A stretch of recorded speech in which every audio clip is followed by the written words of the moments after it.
السلام علیکم ورحمۃ اللہ وبرکاتہ۔ اسلامک اسٹوڈیو سے میں ہوں آپ کا بھائی، آپ کا دوست محمد ناصر فاروق۔ آج کی نشست شروع کرنے سے پہلے ایک چھوٹی سی گزارش ہے کہ ہمارے اس چھوٹے سے چینل کو سبسکرائب بھی کریں اور اپنے دوستوں کے ساتھ واٹس ایپ پر، فیس بک پر اس کو شیئر بھی کریں۔ اللہ تعالیٰ آپ سب کا حامی و ناصر ہو۔ اللہ آپ تو سب احباب کو اپنی حفظ و امان میں رکھے۔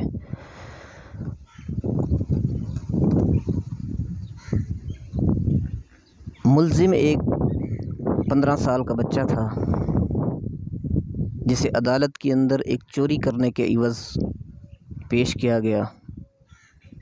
ساتھ ہی اس پر یہ بھی الزام تھا کہ اس نے چوری کرتے ہوئے جس دکان یا جس شاپ سے وہ چوری کی تھی وہاں کے گارڈ کے ساتھ مزاحمت کے دوران ایک شیلف ٹوٹا جس سے ان کا نقصان ہوا۔ یہ بھی اس بچے پر الزام تھا۔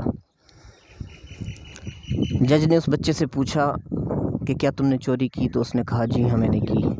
پوچھا کیا چوری کیا؟ تو اس نے کہا میں نے ایک بریڈ اور ایک پنیر کا پیکٹ چوری کیا۔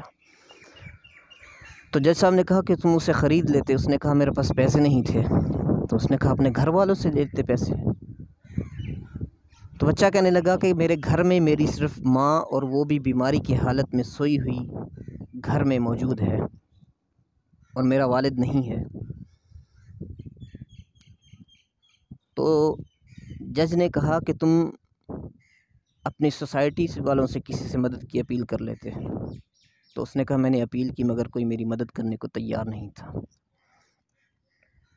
جج صاحب کچھ سوچنے کے بعد عدالت میں یہی فیصلہ دیتے ہیں کہ میں اس عدالت کے اندر تمام تر حاضرین جو اس وقت موجود ہیں ان پر اور اپنی ذات پر فی کس $10 کا جرمانہ عائد کرتا ہوں۔ تو انہوں نے اس کی ابتدا سب سے پہلے اپنے آپ سے کی۔ اپنی جیب سے $10 کا ایک نوٹ نکال کر میز پر رکھا اور عدالت کے اندر تمام تر حاضرین کو یہ حکم دیا کہ تم بھی $10 میری میز پر اس بچے کو جرمانے کے طور پر دینے کے لیے ادا کرو۔ اور اسٹور انتظامیہ کو اس بچے کے ساتھ غیر انسانی سلوک کرنے کی پاداش میں، غیر انسانی سلوک کرنے کے عوض کہ انہوں نے اس بچے کو ایک چوری کرنے کے الزام میں، اور چوری بھی کس چیز کی؟ بریڈ کی، کھانے کی چیز کی چوری، اس کے عوض انہوں نے اس بچے کے ساتھ یہ سلوک کیا کہ اسے پولیس کے حوالے کیا۔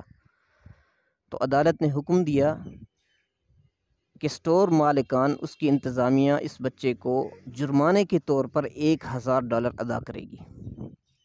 بصورت دیگر 24 گھنٹے کے اندر اس عمل کو نہ کیا گیا یا اس بچے کو 1000 جرمانہ نہ دیا گیا تو یہ عدالت اس اسٹور کو سیل کرنے کی مجاز ہوگی۔